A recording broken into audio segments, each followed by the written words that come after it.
Hey everyone, welcome to the Commissioners Clubhouse and the LCC Network for the Divisional round of the LCC Playoffs. Super pumped about this week, even though I'm not in it.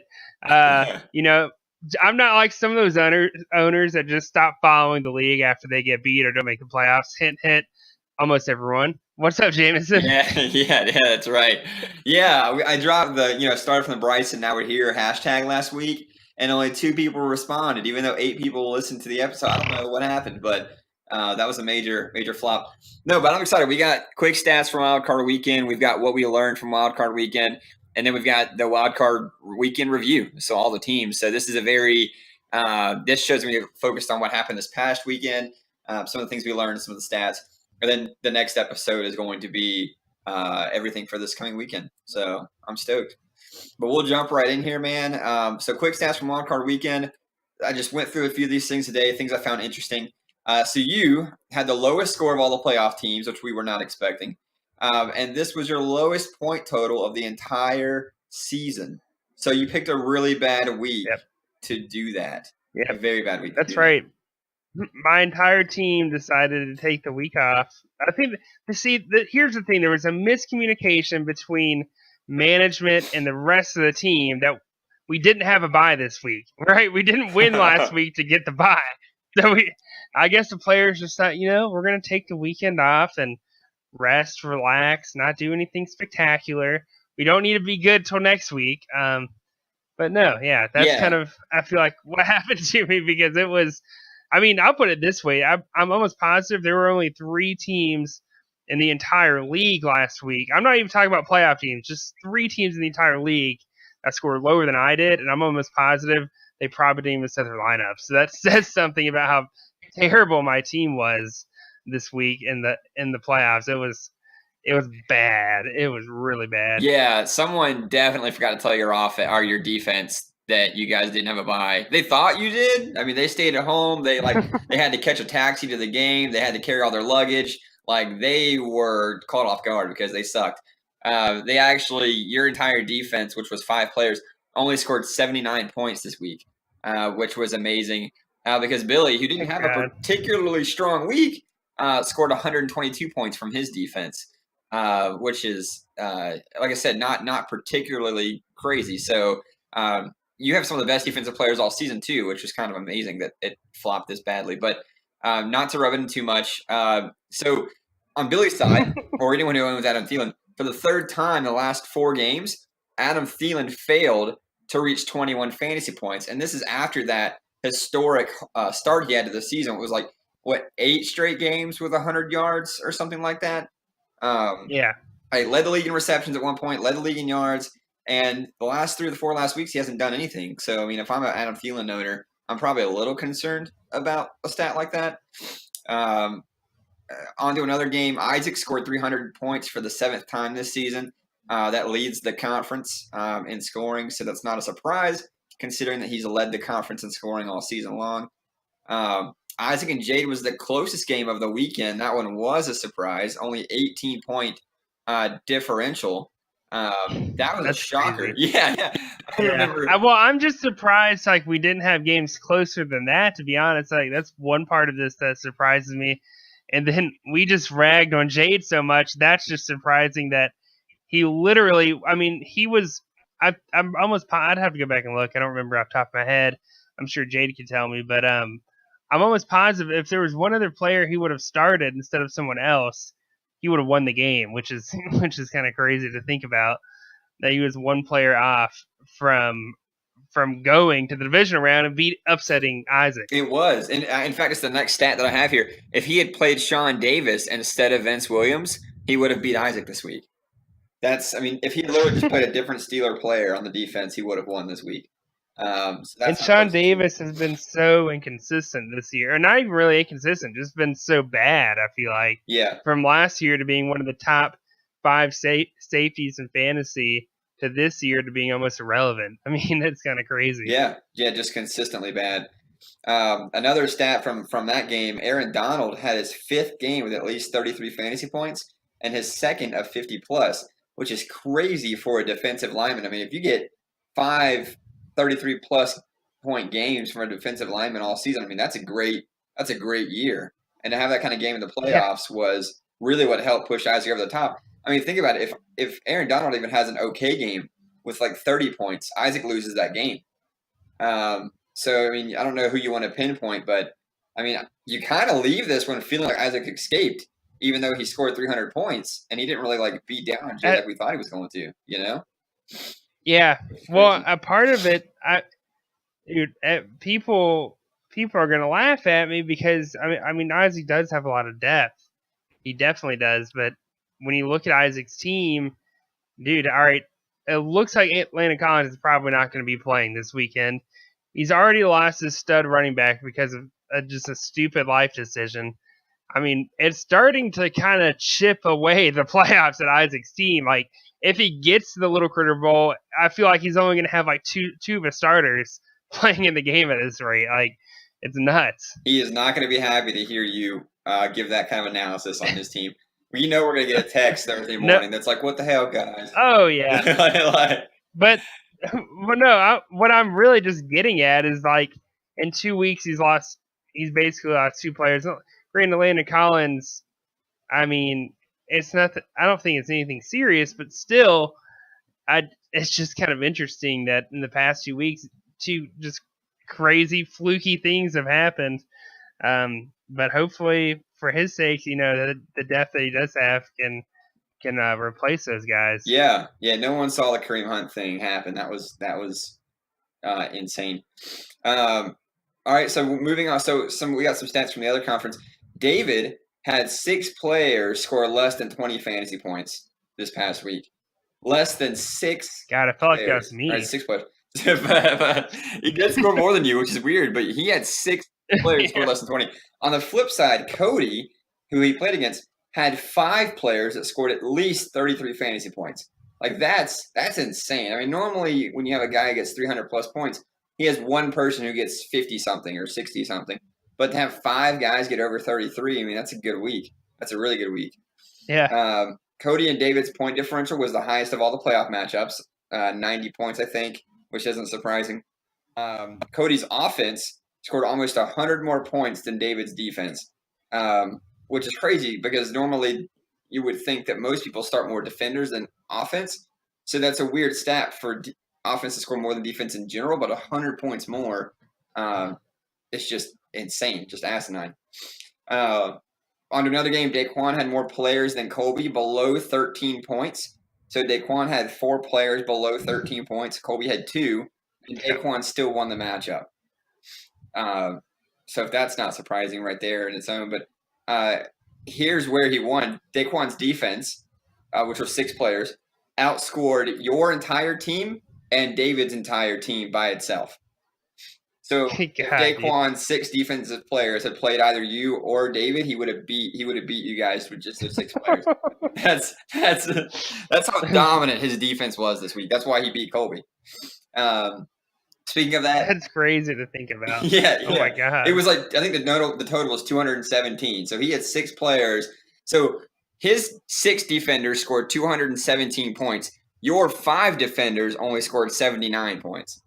So that's where you win and lose games with that kind of data right there. Well, I mean, dude, look at his defense. It's probably one of the best in the league. If he's got J.J. Watt and Everson Griffin on the same team. Whichever Everson Griffin, let's be honest, I mean, has been pretty irrelevant. But J.J. Watt, we all know, has been amazing. Kiko Alonso has been good this year. Bobby Wagner, say what you want about the season, but last week he killed it. I mean, just blew it up. Denzel, I mean, Clinton Dix, amazing this year. You look at Bradley McDougald. Is that how you say it? Yeah, McDougald. Am I saying that right? Yeah, McDougald has killed it. Harrison Smith has killed it. I mean, his defense is solid, man. I mean, you really can't go wrong with Daquan's defense. And this week just showed that. Yeah, if there was ever a week Bobby Wagner needed to show up, it was this week. Daquan only won by 20, and Bobby Wagner had 86 points. If he just has a good game with like 35 or 40 points, Daquan loses that game. So, I mean, 86 points from a linebacker who hasn't done anything all season long. Man, that's just incredible. That's incredibly lucky. You know, I mean, there's not much we can say about that. But on the other side, Colby, had he started Zach Brown instead of Tremaine Edmonds, which, I mean, who would have done that going into this game? He would have actually beaten Daquan. So that's how close this one came. So it was a pretty close matchup, even though the score was 20 points. Like we thought it was going to be. We both predicted this one to be a close one. But, yeah, I thought all that was interesting. I kind of was looking at all that this morning and yesterday when I was working on content and thought we should mention some of that stuff. So, all right, cool. So wildcard weekend review. We did a little bit of review just now going through data, but I mean, I thought we'd kind of go one by one and break it down. I'm going to make you relive your loss to Billy over and over until we move on next week, unfortunately. Let's get out of the system. So by like a month from now, I don't even feel anything. I'm just numb from the loss. We're just gonna beat it out of you. Just like while tears are streaming down your face, and we're just like, remember it, remember it, But yeah, we'll start with. Wait, what were you gonna say? No, you go ahead. No, I was gonna say we'll actually start with the other conference, and then we'll work up to. We get the courage to talk about your game. So Colby and Daquan, we just talked a little bit about that. 291 to 271. Daquan was the third seed and moves on to face Hunter in the next round. And we're not going to go too much into that. That's for the next show. But was there anything that you took from this game besides Daquan's defense being absolutely tremendous? I mean, do you think he can repeat that again? I mean, that seems like it's something that's pretty impossible to do again back-to-back weeks. Here's why Bobby Wagner played so good. I mean, he's been getting tackles a good bit this year, but he got a sack on top of that. He had a pick. He had a TD on top of that. I mean, Bobby Wagner had a lot of splash plays that really racked him up a ton of points against the crappy 49ers offense. You go, and then at the same time, his team reminds me a lot of my team, actually. I feel like his receivers are technically much better than mine. But if you look at last week, their performance, Emmanuel Sanders had 4 catches for 19 yards. That's bad. I mean, that is just straight bad. That's as bad as my receivers last week. Stephon Diggs, 5 catches, 49 receiving yards. Nick Chubb, I've got the same running back. He ended up having a pretty decent game considering who they were playing and the fact they were playing behind a good bit of that ball game. Aaron Rodgers, who has been just I don't know what happened to the man, what happened to the Packers, but Aaron Rodgers has not been worth anything this year. He's gonna be. One thing I got out of this game, Jameson, was that Daquan is going to live and die this postseason from that defense. Just like how I was planning on it. My offense was just there to get me by. The defense was how I was going to win ball games. And the ones I did win was usually because of my defense. But now he's going to be starting to play against teams like Hunter Champions, Steel Curtain, Moneymakers, or Mufasa Moneymakers, teams that are more well-rounded, I feel like, than Daquan. It's going to be a challenge, but if his defense can stay up where it is, I could definitely see Daquan being able to keep this momentum going. I agree. He definitely has to have the defense up there, though. Bobby Wagner does not do that again. I definitely agree with that. In fact, I think he had 43 points before this week. That was his highest that he had scored all season long. 4 players below 14 points is really what worries me going forward if I was Daquan. That's a lot of players. Dude. He has his number 3 receiver is Rob Gronkowski. He's been very vanilla this year, I feel like. I don't even know if I would even have him on my roster. I mean, I'd have him on mine because we all know my receivers are some of the worst in the league, but still, Rob Gronkowski isn't that great, and in their conference, I feel there's a little bit more depth at receiver where Daquan can go searching if he wants to go just get a guy for the matchup that's coming week against Hunter. I would definitely drop Gronk. I have Gronk in my boss's league that I consult, that I kind of act as a consultant for, and I have him as my tight end. In that league, it's just offensive players and a defense, so there's not as much depth. And I've had Gronk all season long, and I can't drop him, and I can't not start him because he's Gronk.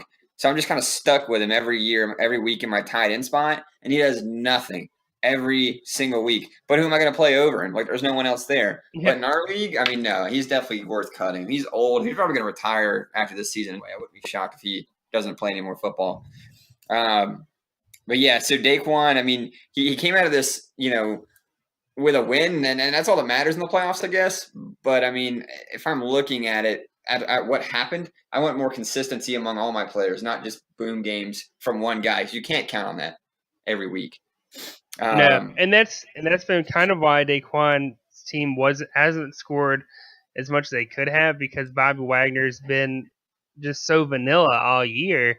He's gonna have to have another big game for him to score close to 300 again, I feel like. Or his DBs are gonna have to start picking up the pace a little bit, because I know Harrison Smith didn't have a great game, which kind of kept him from breaking 300, I feel like. But no, we'll see. Like I said, that I feel like this week definitely kind of highlighted Daquan's strengths and weaknesses for sure, even though he won. Yeah, and he goes on, and just one quick stat. He goes on to face Hunter this week. We're not going to talk too much about it. That's for tomorrow's show. But Hunter did score 305 points this past week and broke 300 for the first time ever. We talked about it on last week's show, how he had never broke 300 all season long. He scored 305 this week and broke 300. So even on his week off, he didn't take a break and still put in his best lineup. So he's definitely thinking about that matchup with Daquan this week. But next game, Cody and David. So Cody just beat the brakes off David, 301 to 211. I mean, this is exactly what we thought was going to happen. I don't think anybody, probably not even David, thought that David was going to win that game. 301 to 211, 90 points. This 301, just a quick thing on the side. 301 was what I predicted Cody would score, and that's exactly what he scored, 301. So I thought that was kind of cool, because that's the only one I was even kind of close to. So I just wanted to say that, but say that. Yeah. So Cody continues the scoring ways, goes on to face Mufali in the second round. Were there any? So Cody has a ton of talent. I mean, Gurley, Mahomes. We already talked about it earlier. When we talked about how many players he had to score over 33. What's your takeaway from Cody's team? I know you like his team a lot moving forward. But I mean, is there anything else there? Dude, here's what I took away from it. It's that Deion Jones is back, and he's seriously back. Deion Jones racked up 62 points with 13 tackles, 2 assists, and a sack to top it off. And, I mean, he outscored both Darius Leonard and Blake Martinez points combined for this past week. I mean, granted, they didn't score that many. Blake Martinez had 25, Darius Leonard had 17. Just as a poor performance by Leonard compared to the rest of the year. No, but again, what I take away from this is his team can only get better from here on out in the postseason, and it's going to be scary. But for whatever reason, he didn't start Deion Jones, which I guess is good for David that he didn't just rock him even harder than he already did. But I mean, dude, you add Deion Jones into the mix, that defense that he already has, he's got to make a decision to start James Conner or basically Blake Martinez in the flex. Are you kidding me? I would love to have that decision. Like, oh my god, that's a great decision to have, man. You've got probably a top 5 fantasy running back or a top 10 linebacker to choose from. That's great, dude. This guy's loaded with depth. And again, I really, really like him, not only for that conference, but I hate to say it for our conference, but I really like him still as the favorite to win the Little Critter Bowl, which we'll talk more about later. But again, I took away the depth at defense that he has. He has Demarius Randall. I cannot talk tonight. 36 points, another great DB this week. TJ McDonald had one of his worst weeks of the year with only 12.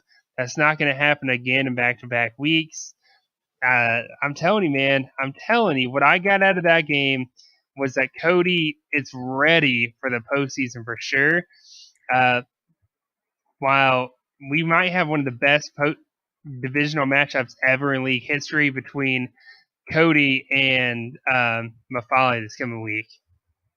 Yeah, no, I'm really excited about that. That's going to be a great matchup. In fact, we've got some over under tomorrow on the next show where we talk a little bit about that matchup and a couple others. So we'll get to that tomorrow. But I definitely agree with the depth. And Cody's going to need it because James Conner has been ruled out for Week 14. He will not play. Oh, He's got an ankle injury, lucky for which really him, he sucks. has a three-headed monster Yeah, linebacker. yeah, Dion, Blake. I mean, Darius Leonard's definitely going to rebound. I mean, 17 points is, Yeah. incredibly abnormal. The So even reason without for James that was Conner, because the Colts just weren't on the field. I mean, it was just incomplete pass, just stupid stuff. I mean, the ball never moved down the field, so he couldn't make any plays. yeah, that was a disgusting game. I had them in a thing where you pick against the spread too. They were 4-point favorites. I was like, oh, the Colts are going to cover this easy, and so I picked them, and then I lost. So that sucked.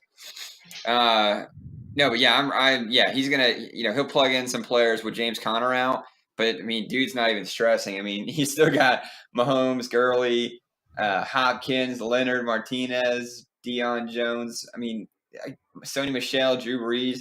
Like, my goodness, guys, did they even go to the draft, or was Cody the only one at the draft for everybody, and just give him all the best players? Were they even there? Did they have eyeballs and ears? Because they clearly didn't know what they were doing, like what was going on, to give him all of those players. But yeah, no, he's definitely a favorite moving forward. So in our conference, you and Billy, so it's time to relive it, Patrick. So Billy beat you 237 to 203. You predicted this. I did not. 34-point spread, and Billy moves on to face me in the divisional round. This was just a nasty game. And when I say nasty, I mean like hard to watch, not like two dominant teams. No, it was, and not nasty. Even the fact that I lost by 34 points or whatever. That, I mean, Billy didn't even score 250. This is one of the lowest scoring playoff games in the past 2 or 3 seasons, and that's saying something because now we're an IDP league. It's, I mean, you're right. It was. I mean, it's funny. I went in to Monday night down by 90 something points with under 200 points I had scored, thinking, oh my God, you know what? Maybe I make a comeback and somehow win this. Like, I felt like I was trying to score like over 300 points to win the game, but it was just a low scoring game, dude. I mean, a lot of guys just totally underperformed. Jermaine Edmonds, 7 points. 7 points, man. That's as a linebacker. My God. Jesse Bates somehow got 2 tackles in the game. I don't even know how it happened. Larry Fitzgerald had 3 catches the entire game against Green Bay, and it ended up winning the game and still only had 3 catches, which is mind blowing to me. While on the bench, for me, Marcus Mariota outscored Carson Wentz, and then you also had Dante Jackson. Dante Jackson outscored Jesse Bates, man. Like, in fact, combined Jesse Bates and DJ Swearinger's points. Like, I don't know. There's a lot of weird things happened and things that no one really could have predicted.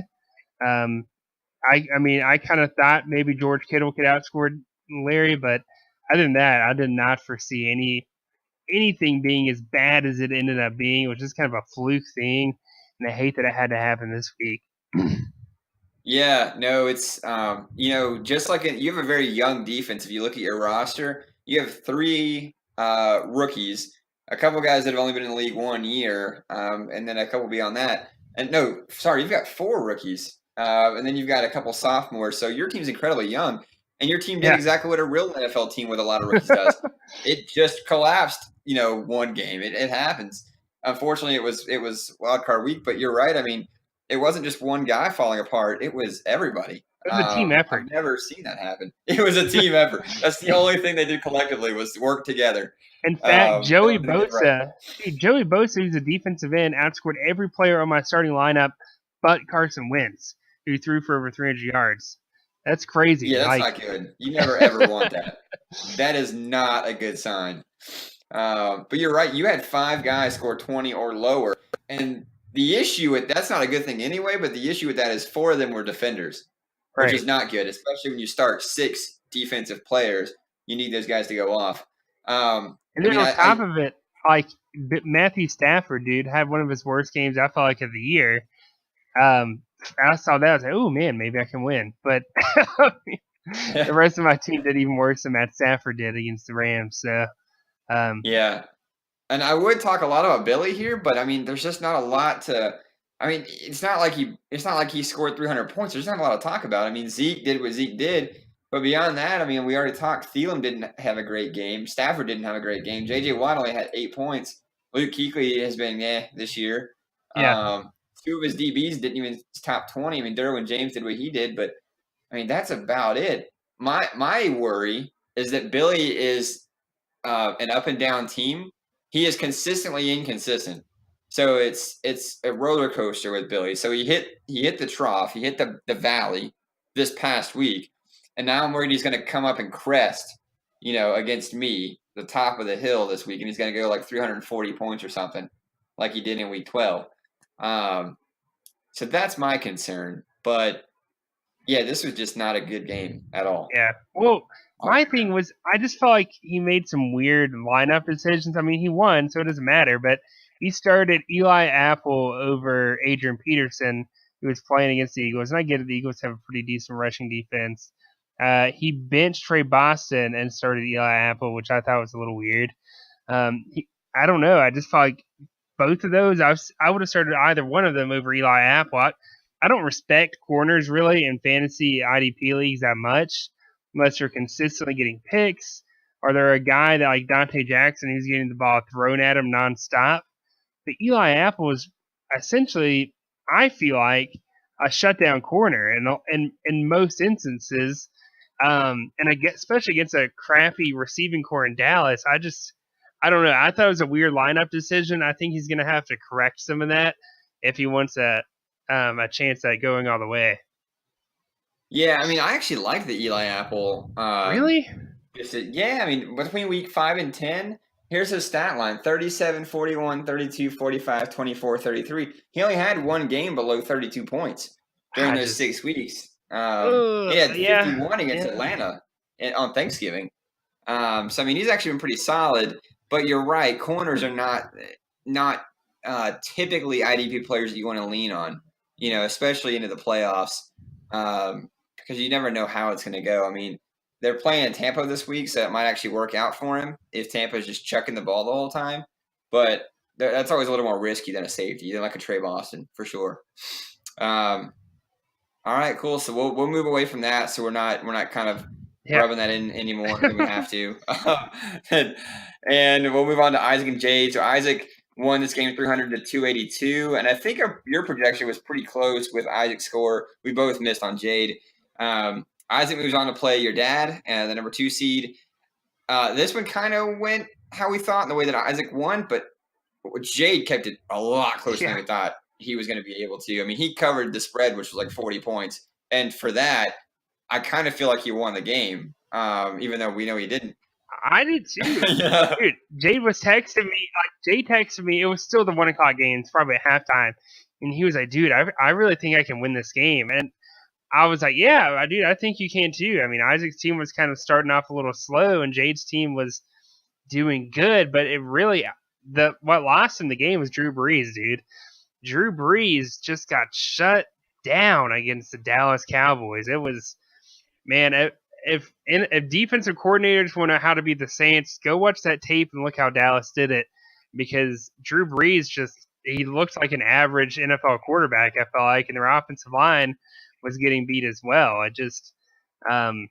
don't know, man. Drew Brees really is what cost him the game. I mean, you could say there are a lot of other factors, sure, but again, I mean, the quarterback scoring that few points. I mean, he's playing that bad. I mean, he only threw for 127 yards.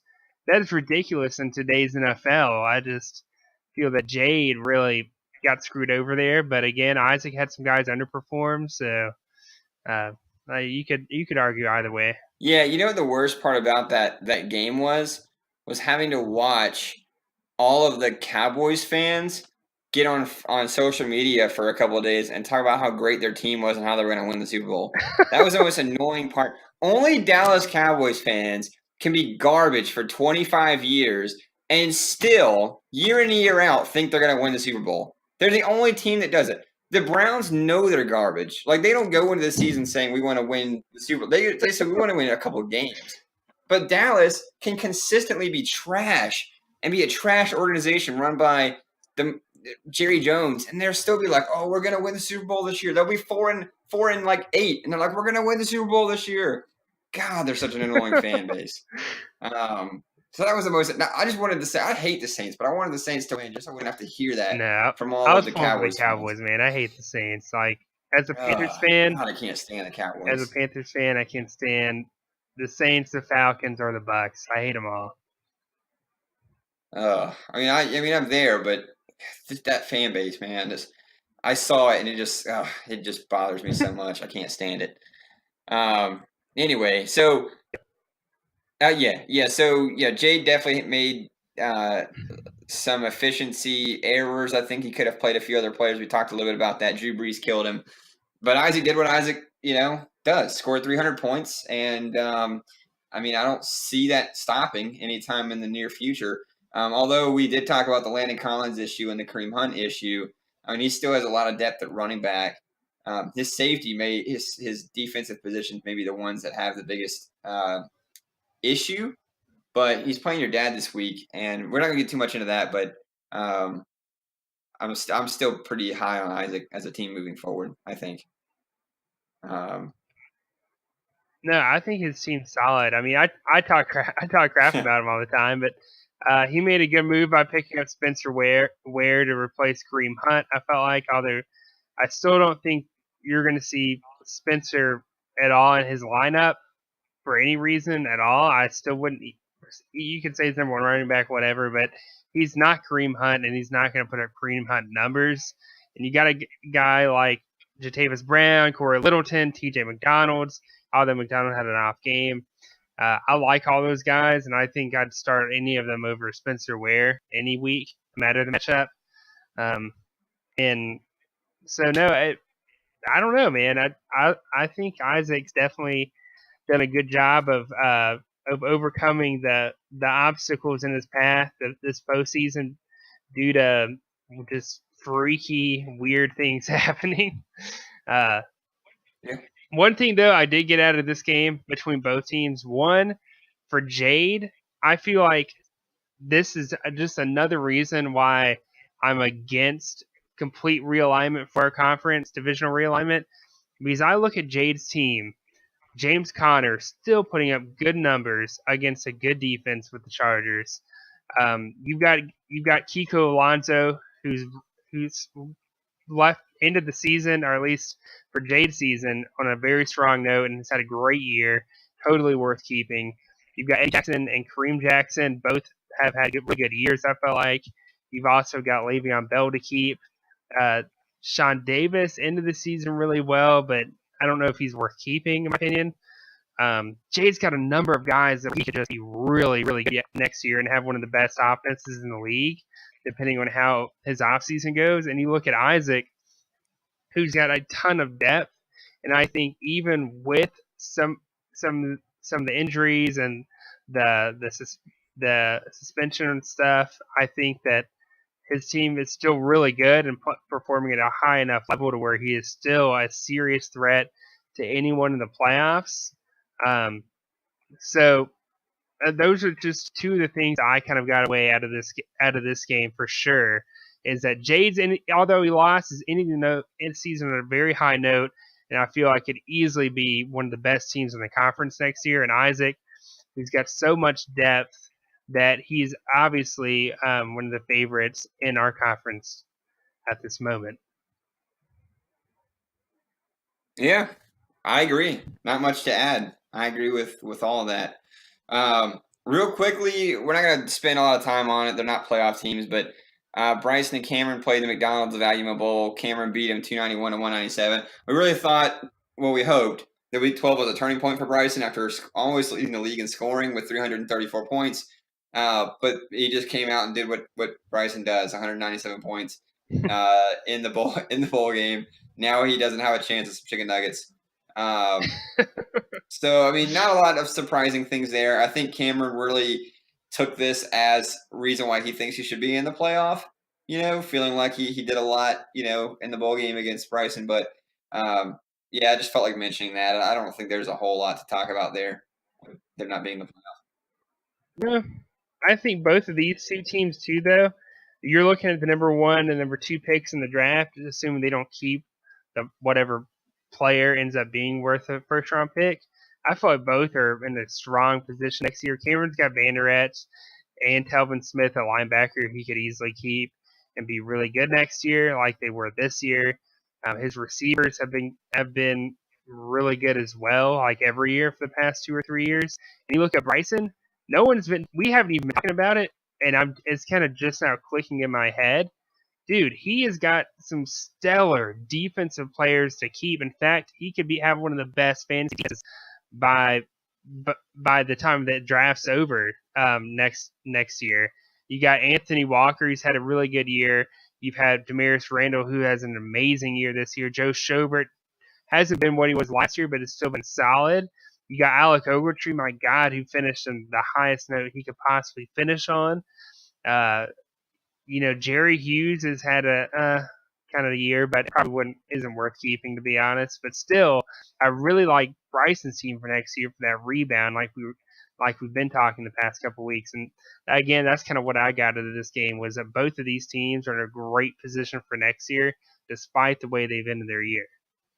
Yeah, he'll rebound for sure. I think a year of experience under his belt, being at the very front of the waiver wire, the front of the draft pool, I think he'll definitely have a rebound year next year. I mean, there's nowhere to go but up, I think. I mean, you win 1 game or 2 games, so I mean, you know, full steam ahead going into next season. But real quick, just a couple of things here. Stuff that we learned in week 15. We already talked a little bit about it. Isaac and Cody showed us why they were the league leaders in points again, by leading the playoff teams in scoring. Just real quickly, I mean, do you think they keep it up? You think it's fluky, like going into tougher matchups this weekend? What are you thinking? Well, again, what I got out of Isaac's game and Cody's game, they both have an enormous amount of depth, meaning they have options every week to plug guys in and really kind of go off of best matchup available, or just plug in anyone because they're still going to put up good numbers more than likely. The points for don't lie. There's a reason why Isaac's one of the best, is the leading scorer in our conference. There's a reason why Cody is, I guess he finished regular season, I think, at number 2. I think Mafali may have passed him.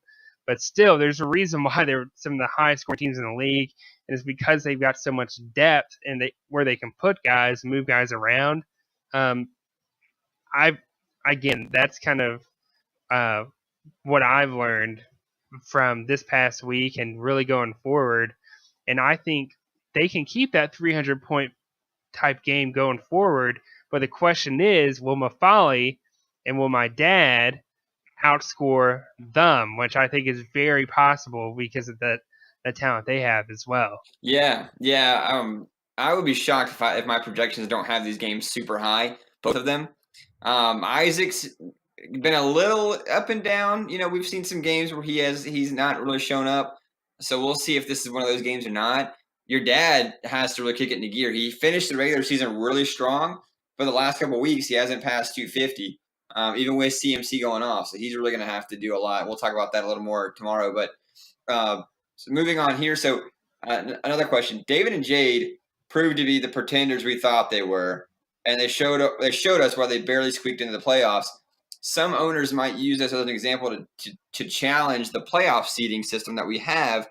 What are your thoughts on that? Do you see any rule change proposals on the horizon with some of the chatter in the league the last day or two? Well, I think there's always going to be dumb proposals, and that's what I think that would be. Is just a dumb proposal. I mean, listen, I get it. I get why someone's angry who missed the playoffs at 6-6 and a team at 5-7 makes the playoffs. But that's not what sports is about. It's not about looking at something and say, "Oh yeah, that guy's definitely going to win." Don't even bother doing that.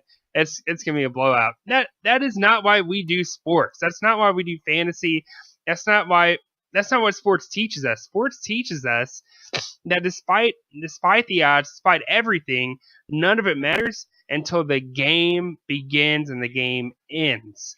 All right. I mean, it's that underdog persona. I mean, that's what makes American sports in particular so great, is because you can have that no-name team, the team that everyone says shouldn't be there, proves everyone wrong, which I'm about to prove in our next statement that we get to.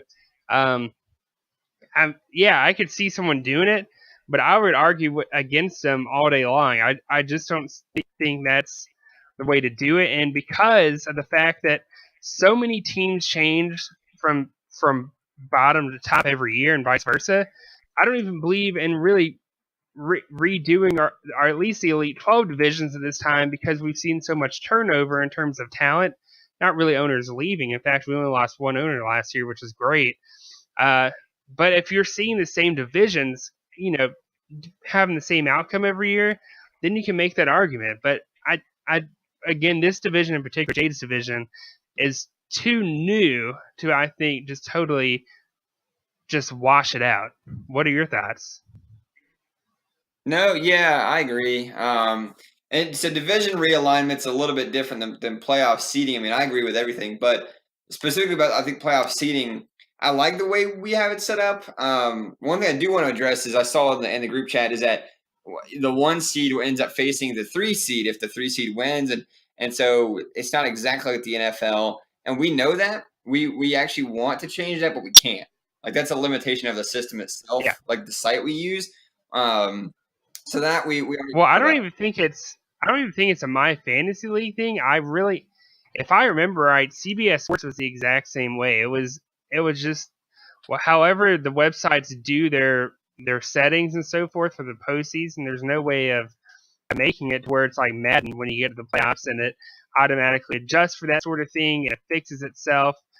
And again, I get why people are upset, but like I posted in the league chat, so I'm sorry, but this is a website issue. This isn't even a me issue or a league issue. It's something out of our control, and it's been that way as far back as I can remember. Yeah, it is. It is, unfortunately, but I mean, I like the playoff seeding system that we have. It comes out of divisional matchups and conferences and rivalries, and it lets you have a clear path to knowing what you have to do. Like, I have to win my division. I have to, beat this team. I like the structure. It gives everyone like you said, it lets that team that's got 6 wins, it lets them squeak in. I think my concern is it's going to be louder this year because it's the first year we've had a team with a losing record get in. So we'll see what happens, but hopefully people like this system. I'm in a couple of leagues outside of this one where there aren't any divisions or conferences at all, and so basically it's just 12 teams.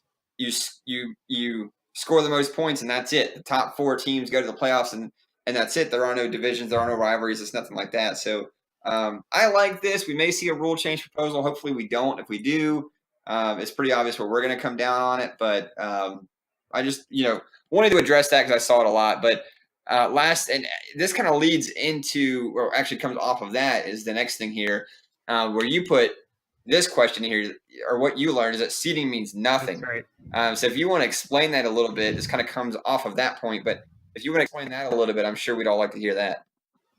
Yeah, James, I would ask you to just guess how many number 1 seeds and number 2 seeds have ever even won the Little Critter Bowl, but you've already kind of seen it. I've showed you the numbers. So just to let everyone know, everyone out there that wants to talk about, how the number 1 seed is so much better than the 5th and 6th seed, and how the 6th seed, well, in this case, it really was an issue, but I guess really the 4th seed is what people are referring to, Jade, who made it 5 and 7. Dude, here's the deal. Only one number 1 seed has ever even made it to the Little Critter Bowl, and that was Maria 2 years ago. That's the only team in 9 years, or I guess really in the past 8 Little Critter Bowls, only one team has ever even made it with number 1 seed. In fact, the average seed of the Little Critter Bowl champion is 3.87, which is essentially the 4th seed. Not even the best, not even like the 3rd best divisional winner. It's like the divisional winner, who is in one of the weaker conference or divisions, ends up winning it all. And you can say all you want about their schedule and how their division sucks, but hey, man, they beat everyone in the playoffs. They won the Little Critter Bowl, so I don't think that stuff even matters. I think what matters is having that depth by the time you get to the postseason and being able to wield that to your advantage. I'll go over the past 8 ones. First, Little Critter Bowl, Colby was the 4th seed. He won it. The next year, Ryan won it with the 5th seed. Next year, Jade won it with the 6th seed. The year after that, my dad won it with the 5th. The year after that, Jade won with the 2nd. Then Matt won with the 2nd seed. Then Matt won it again at the 2nd seed. And the last year, Cody won it with the 5th. And he's the 5th seed again who could possibly win it, which I'm getting a little ahead of myself. But still, I think that goes to show you that seeding doesn't mean that much. When you get to the postseason, man, it's a whole new season. Records don't matter. Numbers don't matter. It's all about the matchups for the next 3 to 4 weeks out. That is the only thing that matters in fantasy playoffs. You could have a guy who's a leading scorer, Darius Leonard, and end up tanking in the playoffs and really screwing you over. So again, in my opinion, seeding means nothing. It's all about that roster between weeks 13 to 16. Yeah, you couldn't hear me over here. I was trying to be quiet, but when you mentioned that number one teams that never won the championship, I think I started crying a little bit. That's definitely not what I wanted to hear leading into my matchup this week in week 14. But I guess I'll just have to change history. No, but yeah, that's a great point. No number ones ever. No number threes ever.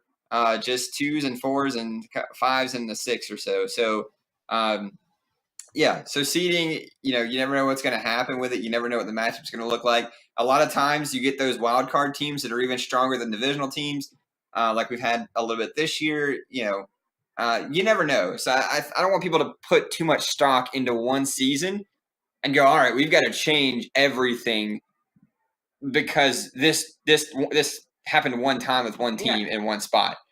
In 9 years, we've had one team end up in the playoffs below 500. 9 years? Yeah, and it's happened in the NFL. Yeah, too. So it's not likely to happen very often. Again, like you said, if it became like a thing where every single year the divisions were the same and one guy was just 5 wins, he was getting every single year, then we might look to make some changes to make it a little more competitive. But for it to happen one time, I think we definitely need to give it some time. But we'll get off our soapbox, and with that, we are done. We are done with the review show, Patrick. So tomorrow's show, we're going to have a lot of basically just projections for the next games. We really want to dig into them. We're going to have history stats, playoff records, player data, winning streaks, all that sort of stuff. And then some over and under to start the show, which I like. I like that segment. I think we'll have fun doing that. But yeah, do you have anything else you want to add before we get off? Yeah, may the stat changes and the luck be in everyone's favor.